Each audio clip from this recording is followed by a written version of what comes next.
சந்தியாவுக்கு கோடான கோடி நன்றி. என்னோட பேர் ஆலிஸ் மேரி.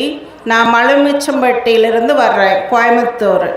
எனக்கு கேன்சர், எலும்பு புற்றுநோய். அது குணமாகாது, உனக்கு 4வது ஸ்டேஜ் ஆயிடுச்சு அப்படின்னு சொல்லி பயப்படுத்தினாங்க. ஆனால் ஒரு வருஷமாக சந்தியாபுர கோயிலுக்கு நான் எண்ணெயும் தீர்த்தமும், நீங்கள் தான் எனக்கு டாக்டரு, நீங்கள் எனக்கு குணப்படுத்துங்க.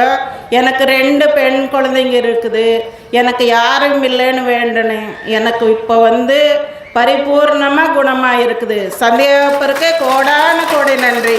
இன்னொரு சாட்சி, பக்கத்தில் ஒரு கல்யாணம் பண்ணி 5-6 வருஷமாக குழந்தை இல்லை, அவங்களுக்கும் நான் தீர்த்தமும் எண்ணெயும் கொண்டு கொடுத்தேன்.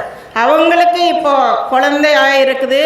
அடுத்த மாதம் வரும்போது நான் அவங்களை சாட்சி சொல்ல வருவேன். சந்தியாபுரக்கு அதுக்கும் கோடான கோடி நன்றி. சந்நிதி வந்தோம் எங்கள் புனித சந்தியாகப்பரே, வந்தனம் தந்தோம் எங்கள் புனித சந்தியாகப்பரே.